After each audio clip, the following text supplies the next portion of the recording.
হনুমান হয়ে গেছিস নাকি তুই? হ্যাঁ, হনুমান হয়ে গেছিস। গুড মর্নিং, কেমন আছো সবাই? আশা করি ভালো আছো, সুস্থ আছো এবং সাবধান আছো। দেখো আজকে আমি আমার আদি বাড়িতে চলে এসেছি। তো কেন এসেছি সেটা দেখাচ্ছি, কারণ আমাদের পুজো এসেছে। পুজো মানেই আমাদের একটা অন্যরকম ফিলিং। তো আগে জিনিসটা দেখিনি। দেখো এখানে খই ভাজা হচ্ছে, দেখেছো আমার মা কেমন খই ভাজছে। তো আমি ভেবেছিলাম যে ওই মুড়ি টুড়ি ভাত ছিল ওইগুলো ভিডিও করব, কিন্তু আমার দেরি হয়ে গেল আসতে, কারণ আমার মেয়ে ঘুম থেকে উঠছিল না।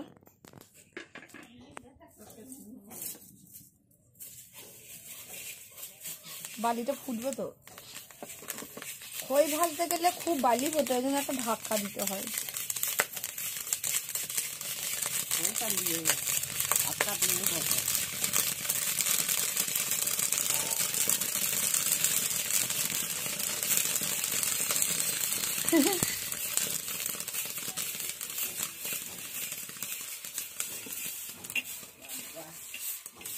দেখ দিদুনের ইয়ে হয়ে গেছে, খই ভাজাটা পড়ে আছে, ওটা দেখা হলো না। যাই হোক, ওই যে হাতে ধরে আছে ওইটা দিয়ে চালটাকে নেড়ে নিয়ে তারপর মুড়ি ভাজে। ওই যে কাঠের ওই হাতাটাকে দিয়ে চালটা নেড়ে নেয়, তারপরে মুড়িটা ভাজে। তো সেটা তো আর দেখাতে পারলাম না তোমাদেরকে, আমার লেট হয়ে গেল। মায়ের হয়ে গেছে, মা অনেক ভোরবেলাতে এসেছে। যে কালকে সারা রাত ঘুম হয়নি, না মা ঘুমিয়েছে, না মেয়ে ঘুমিয়েছে, না আমি ঘুমিয়েছি, এত বাজ পড়ছিল। জানি না এইগুলো আর কতদিন থাকবে বা চলবে, আমি তো পারবো না। আমি এসে বাবা ওই এরকম এরকম নাড়ানো, আমি পারি না নাড়াতে। আর একটা জিনিস যেটা হচ্ছে, আমার মেয়ে মানে খুব মন খারাপ হওয়ার যে মা এই বাড়িতে আছি তো পুজো পুজো লাগছে না। এই প্রথম বছরে ওই বাড়িতে পুজোর সময় আছি, তো ওর পুজো পুজো লাগছে না। কারণ এই যে এই খড়ি মাটিটা প্রত্যেক বছর আমাদের করা হয়। তো এই খড়ি মাটি করলে এর যে গন্ধটা, আর এই যে আলকাতরা দেয় প্রত্যেক বছর। ঠাকুমা আলকাতরা ভালো করে দাও না নাকি? না দাওই নাই।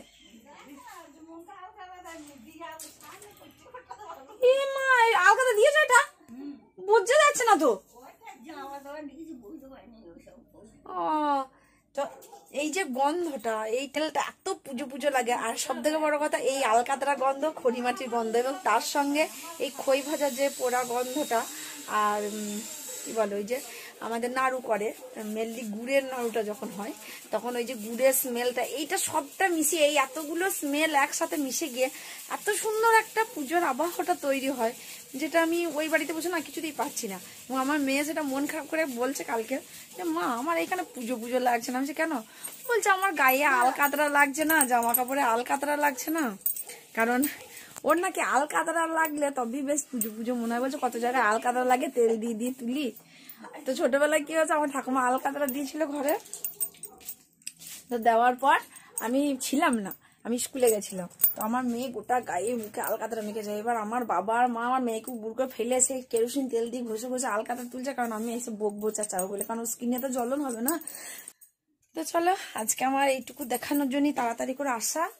এখন আমার কোনো কাজই হয়নি, রান্না বান্না সব পড়ে আছে। আর যেটা হচ্ছে, তোমরা কিন্তু ওই ভাজোর ভিডিওটা অবশ্যই অবশ্যই দেখবে। বীরভূমের সমস্ত সংস্কৃতি ওইখানে ঢুকে আছে। আর এই পুজোর মরশুমে এই কি বলবো, নাড়ু খই মুরগির সঙ্গে এই আলকাতরা গন্ধ যেমন মিশে আছে, আমাদের ভাজোর গন্ধ এইরকম মিশে আছে, আমাদের ভাদুর গন্ধ মিশে আছে। কারণ আমাদের ভাদু গান করতে আসে এই টাইমে, আসতো মানে বছর 2-3 আগেও আসতো। তো ভাদু গান যখন করতে আসতো, ভাদু গানের যে কি বলবো সুরটা, যেটা পুজো খুব ভাবটা নিয়ে আসতো। তারপর ভাজো নাচতে যেতাম আমরা। ভাজত পাততে হয়, তৈরি করতে হয়। ভাজো কি জিনিস, ভাজো পাতা কি জিনিস, তোমরা যদি চাও তাহলে একদিন আমি অবশ্যই তোমাদেরকে ডিটেলে সবটা বলবো। গত বছরও আমি এইখানে, মানে গত বছর পুজোর টাইমে ষষ্ঠী দিনই আমার গৃহপ্রবেশ হয়েছে ওইখানে। তো তারপর থেকে খুবই মানে কষ্ট আপ ডাউন করা। আর একটা জিনিস দেখো, দুটো বাড়ি আপ ডাউন করা খুব মুশকিল। এই দেখো কত শিউলি ফুল জড়ো হয়েছে, দেখো এখানে এতটাই শিউলি এই গাছটাই ফোটে, পুরো ভর্তি থাকে গাছে।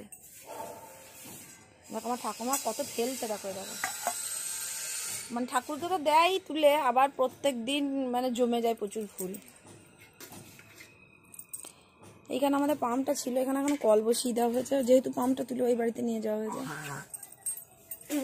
দেখো আমি চলে এসেছি ওই বাড়ি থেকে। তোমরা দেখলে আমাদের পুজোটা অ্যাকচুয়ালি কোথায় পুজোটা লাগে, পুজোর আসার কত আগে থেকে আমরা পুজো অনুভব করি সেটা দেখলে। এখন আমি চলে এসেছি আবার এখানে, কারণ বাবা কাল তর্পণ করতে যাবে। তো আমি জানি না এই ব্লগটা আমি কবে দিতে পারবো, মানে মহালয়ার পর দিনই দিতে পারবো কিনা। বাবা তর্পণ করতে যাবে, তাই আজকে নিরামিষ রান্না হবে। তো যেহেতু মাছ মাংস ঝামেলা নেই, তা আমি দেখলাম যে একটু সকাল সকাল রান্নাটা করে নিই, যদিও হলো না, 10টা বেজেই গেছে। তো আমি এই ডাল ভাজা, মানে উচ্ছে ভাজা, আর এখানে আলু পটল সয়াবিন করে দেবো। আমার বর নেই, বাড়ি গেছে, মানে ওর বাড়ি আর কি, মানে আমার শ্বশুর বাড়ি। তো আমাদেরও যাওয়ার কথা ছিল, কিন্তু নিয়ে গেল না, কারণ বাসে জায়গা, মানে আমাদের আগে থেকে টিকিট কেটে রাখতে হয়। তো জায়গা না পেলে এতটা দূর তো আর যেতে পারি না দাঁড়িয়ে দাঁড়িয়ে, 300-400 কিলোমিটার রাস্তা আছে। তো ও বলেছে লক্ষ্মী পুজোয় কি কালী পুজোয় নিয়ে যাব। তো লক্ষ্মী পুজো বা কালী পুজোয় তোমাদেরকে আমার শ্বশুরবাড়ি ঘুরে দেখাবো, এবং ওখানে যে কত কি দেখার জায়গা আছে তোমাদেরকে চেষ্টা করবো পুরোটাই, গঙ্গাসাগর, বকখালি, ফ্রেজারগঞ্জ, সমস্ত কিছুটাই তোমাদেরকে দেখানোর চেষ্টা করবো। তার সঙ্গে তো কাকদ্বীপ অবশ্যই থাকবে, মানে যেটা আমার মূল জায়গা, ওইখানে আমার পড়াশোনা করার জায়গা, সবটাই চেষ্টা করবো দেখানো। জানি না কদিন থাকবো, এতগুলো জায়গা দেখাতে গেলে তো আমাকে বেশ কয়েকদিন থাকতে হবে, কদিন রাখবো আমি জানি না, যেহেতু ওর কাজটা তো বাজার খোলা থাকলে ওকেও থাকতে হবে। তো চলো রান্নাটা করে নিই, তারপর আবার তোমাদের সঙ্গে কথা বলবো। দেখো এতক্ষণ তোমাদের সামনে আসতে পারি নাই, এবার চলে এসেছি। এখন বাজে প্রায় 3:50। তো রান্না করে স্নান করে খাওয়া দাওয়া সব হয়ে গেছে, কিন্তু তখন ব্লগটা কন্টিনিউ করতে পারি নাই। তার কারণ একটাই যে আজকে শুতে বসতে দাঁড়াতে পারিনি। কারণ দেখো আমার ঘরের খাট ঠাকুর ঘরে এসে ঢুকেছে, আর আমার ঘরে এখন নতুন খাট ফিটিং হচ্ছে।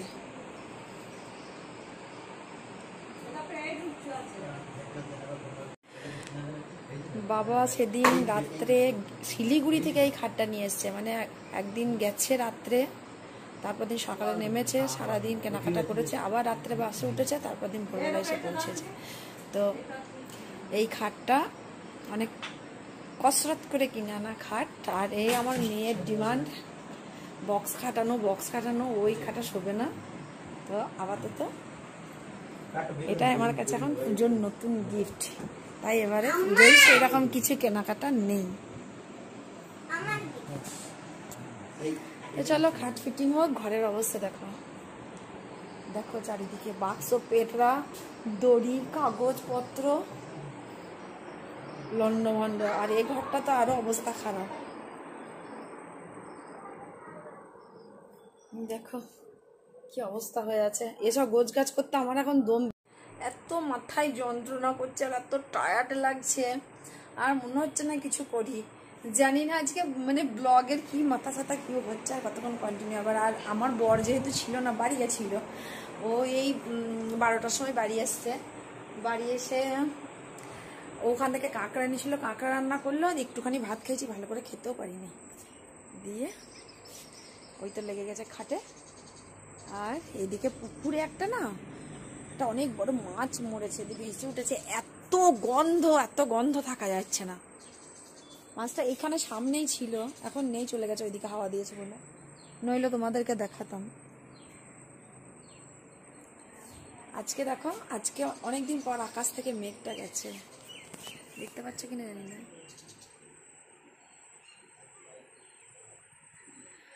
আর ওই দিকে দেখো ক্লাবে প্যান্ডেল হয়েছে নীল রঙের, তোমরা দেখতে পাচ্ছ? ক্লাবে প্যান্ডেল হচ্ছে, আমার বাড়ির সামনেই ঠাকুর, এবং এই ঠাকুরটাকে, মানে এই দুর্গাকে আমি নিজের মেয়ে মনে করি, আমি বরণ করে নিয়ে আসি, আমি আবার শ্বশুর বাড়ি পাঠিয়ে দিই। তো এই ঠাকুরের সঙ্গে আমার প্রচুর আবেগ যুক্ত আছে। আমি একদিন এই ঠাকুর নিয়ে একদিন ডিটেলে বলবো, যেমন রথ নিয়ে বলেছিলাম। ঘামের ছোট কপালা টিপও থাকছে না। তো বুঝতেই পারছো আমার বাড়িতে সব থেকে এখন ধুমধাম বেশি, কারণ আমার ঘরে মেয়ে আসবে, তাই আমার পরিপাটি তোড়জোড়টা একটু বেশি হচ্ছে। আর তার সঙ্গে পুজোতে বোনরা আসবে, বোনের মেয়েরা আসবে, বোনের বররা আসবে, ধুমধুম আর আনন্দ। কিন্তু লকডাউনের জন্য জানি না এই 2 বছর কি হয়ে গেল, পুজোটা ঠিক আনন্দ করতে পারি না।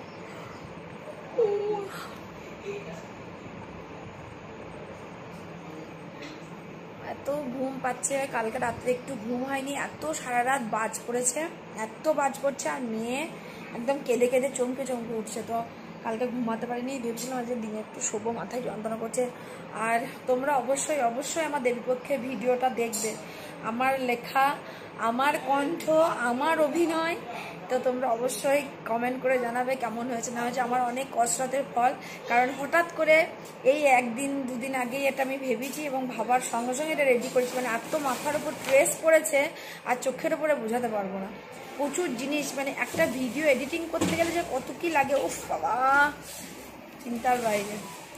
তো ভিডিওটা কিন্তু তোমরা অবশ্যই দেখবে এবং লাইক কমেন্ট সাবস্ক্রাইব করবে আমার দেবীপক্ষে ভিডিওটা, ঠিক আছে?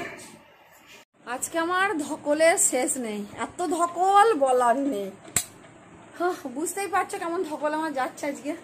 এই দেখো, এতক্ষণে গদি এলো, বিছানা হলো, কারণ ওই গদিটা ওই ঘরেই থাকছে। আর এই যে উনি শুয়েও পড়েছেন, ওই যে হলুদ রঙের, ওটা আমার কাঁথা, ওটা আমি 12 মাস গায়ে দিই, ওটার দিকে কেউ তাকিও না। সারাদিন আজকে শোয়নি, ও খাটেই শোবে বলে বসে আছে না। আমার ঘরে তো সেরকম খাট ফাট কিছু ছিল না। দেখো সব কেমন এল্লা পাতারি হয়ে পড়ে আছে, দেখেছো? এই দেখো, এখন আমার কাজ শেষ হয়নি আর ও কি করে বেড়াচ্ছে দেখো।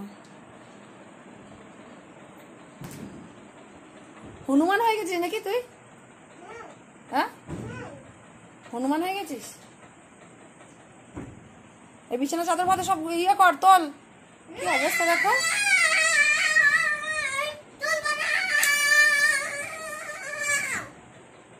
আর এদিকে এবার দেখো, এখানে সব বাক্স পেটরা এখনো পড়ে, কারণ আমি আর পেরে উঠছি না, এত মাথায় যন্ত্রণা হচ্ছে। আর এই ঘরটা তো পুরো গোডাউন হয়ে গেছে দেখো। এখন ওই সিংহাসন সরাবো, এখানে সরিয়ে এগুলো সরাবো এইদিকে, মানে ওই ঘরের জিনিস এই ঘরে ঢুকাচ্ছে, এইগুলোকে আবার বের করবো, করে আবার এই খাটটা এই ঘরে সেট হবে। মাথা খারাপ হয়ে গেল।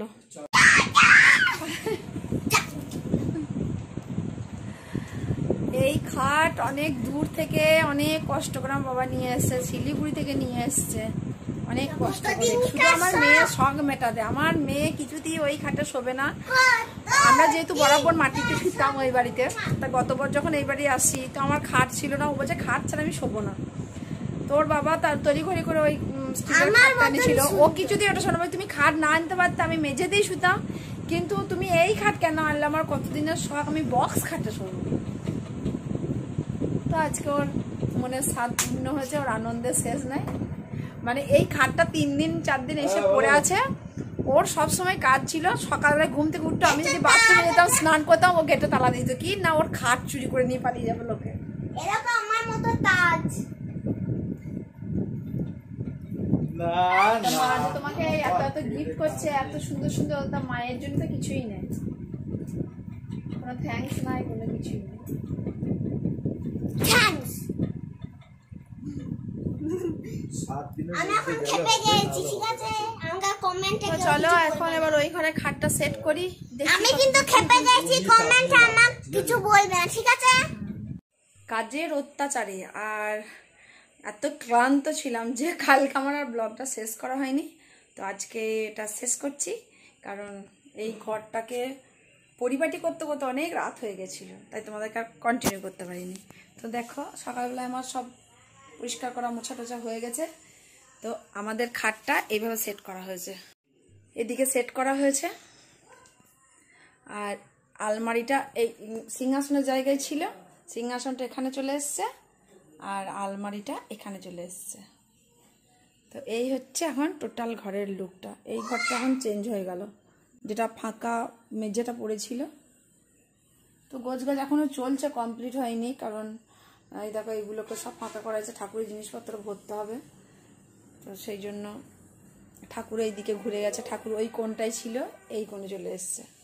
আলমারি এখানে ছিল, আলমারি এখানে চলে গেছে। তো হয়ে গেল।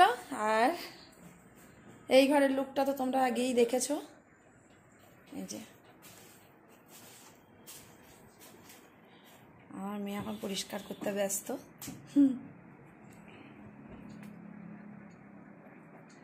সব গুছিয়ে গাছিয়ে একদম পুজো আসছে না, পরিষ্কার পরিচ্ছন্ন করে ফেলেছে। নারীগুলি কত কাজ করছে। তো চলো আজকের মতো ব্লগটা এখানেই শেষ করছি। ভালো লাগলে অবশ্যই একটা লাইক কমেন্ট শেয়ার করে দিও। আর আমার পরবর্তী ভিডিওর জন্য যেন অবশ্যই অবশ্যই অপেক্ষা করে থেকো। চলো সবাই ভালো থেকো, সুস্থ থেকো, সাবধানে থেকো। আর খুব পুজোতে খুব খুব খুব মজা করার জন্য নিজেকে এখন থেকে তৈরি করতে লাগো। টাটা।